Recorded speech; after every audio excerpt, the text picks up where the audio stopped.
Hey guys, so it's time to check out the iOS 7 Beta 4 update. On my iPhone 4S, I've been getting a few requests that I should do a video like this. So we have already been checking it out here on the iPhone 5 in a review, and also on the iPhone 4 if you want to check it out. It's on my page. So you can see here A1387. You can see here at the top that this is not the iPhone 4, it's the 4S. And you can also see it in terms of speed, because there's a remarkable difference here between the iPhone 4 and the 4S in terms of speed, because the 4S, I'm pretty sure that's a dual core device, and the iPhone 4 is a single core device. So just also to confirm, this is the latest update here. I'm just going to go to general, go down to about, you can see it's the 11A, you can see here 11A4435D update, which is the new latest beta. So the first thing that they've updated here is on the lock screen. So if we close down the lock screen, you can see that they made a slight little update over here. I don't think that they've changed the font, but they have this now little arrow here, which is making it clear how you do unlock the device. So not rocket science, but tiny bit of an update over there. Also, what they updated is the call button in the phone dialer. So if you have the dialer over here, they should have updated it. I think that it could be a little bit more rounded off. And I also think that they have changed the answer button, but of course, because I don't call with my phones, I'm a nerd, I used to play games. I think that when you take a call you don't swipe no more. Maybe you do, actually. Maybe you do. I don't know, but they do have an answer button. Also, the spotlight have been updated. So when we swipe down like so, they do now have a console button up there at the top. And you can also see that the keyboard here could also have some enhancements and changes. You can see that it's a little bit like blurry, so you can see a little bit back what's happening there behind, just as in earlier versions. You can also use tap there to remove this, or you swipe up anywhere on the screen to remove the spotlight. And then also the HDR in the camera has been slightly changed, where it's being located at. So when we open up the camera app over here, let's see, it's console, you can see that now instead of HDR mode being below the photo over here, they do have now they do now have it located at the top here, so you can just tap on it to enable and disable. I also do think that they have changed the filters a little bit here. Let's see here.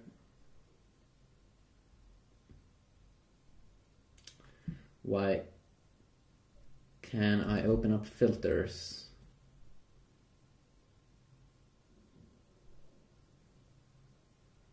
Okay, it seems like I'm having problems opening up.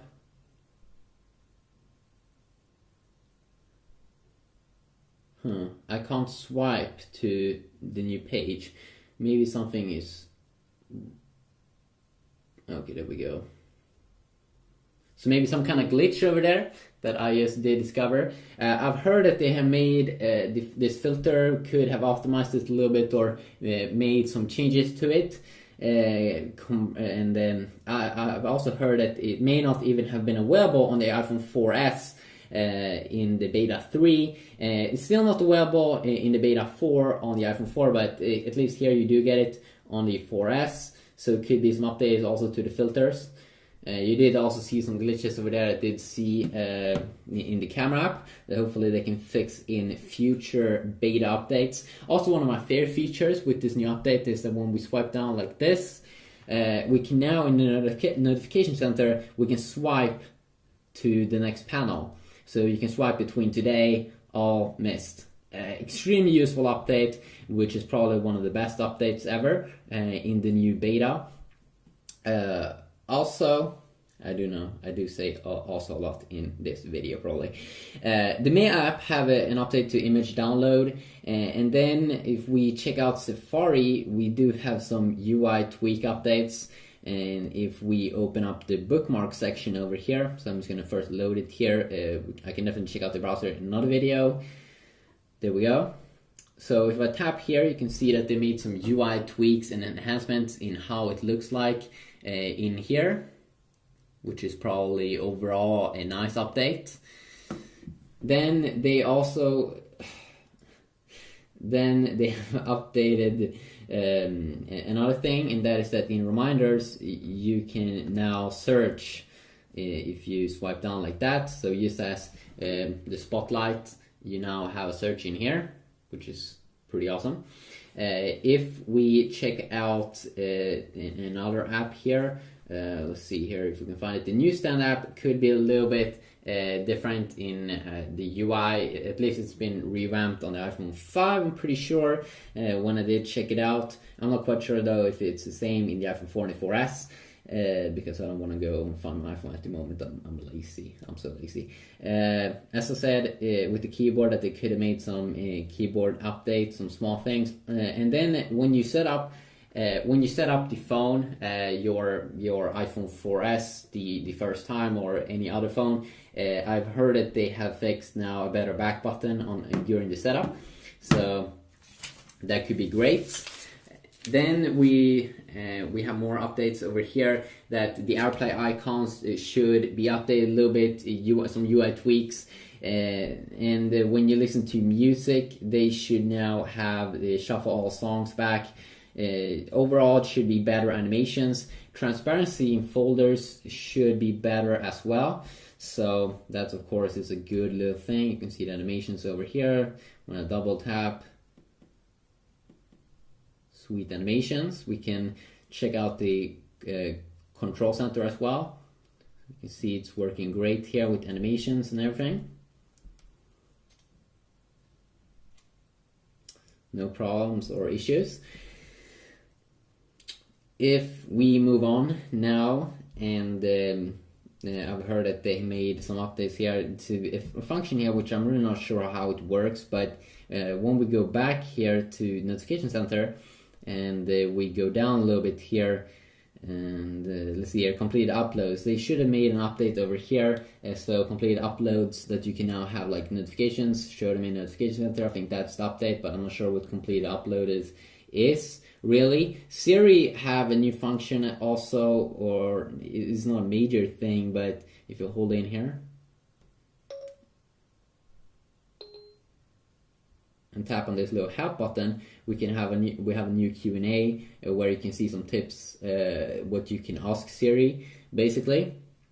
So a small little nice feature over there. And then we do have a function here where you can have sound now on AirDrop alerts. Now, I have no idea how AirDrop works, so I'm not even going to dig into that. I'm not even sure where you find the AirDrop features. I assume that it's some kind of Apple thing. And then I've heard that when you now have something in the dock, earlier I've heard that there could be some problems with animations, either when you just have a normal app or you just have a folder in the dock. I'm pretty sure you can have that from what I've heard. They did have some problems earlier with animations, and it seems like they could have fixed that at the moment. So that's a quick overview, some UI tweaks in the new iOS 7 beta. Now, of course, there's a ton of other things I can compare and do real world performance, and I'm probably going to do that in future videos. But if there's anything specific you want to see with iOS 7 beta 4 on either the iPhone 4, the 4S, the iPhone 5, or make me compare any of those phones to any other phone, the best thing would of course be if it would be a Galaxy device, because I have a ton of Galaxy smartphones, but could also be another phone. Please let me know about that, and I will see if I can pull off something with that. I'm always trying to create better content, so be sure to subscribe if you want to see future videos from me, future tech smartphone videos. I'm definitely going to buy I'm probably going to buy the new iPhones, and I really do hope that Apple will release this new iPhone C or iPhone 5S or whatever now it's going to be called. But we do have this rumor about Apple releasing a low-cost iPhone, and then of course a successor to the iPhone 5, which is closing into now a year old. But there's still also I'm interested in buying low-cost iPhones, or use low-cost devices or mid-range devices or low-end devices, and experiment with that market, because not everyone can of course afford the latest stuff, the latest and greatest, and that's of course also why I'm checking out phones like the iPhone 4S and doing 4 reviews with the iPhone 4S and the iPhone 4 and a ton of other smartphones that I've been doing lately. And I've been seeing some huge that people like that I compare older devices as well and not just focus on the new stuff all the time. So if you also find any new cool features inside of the latest beta 4, or if there's anything you may see that we do still have some bugs and glitches, of course, you can please let other people know that in the comment section down below. And then people could like stuff that's good and dislike things that sucks and everything. So just quickly a video. Hopefully you enjoy. If you did, please leave a like and subscribe. And I will hopefully see you all in the next video. Yeah, peace out.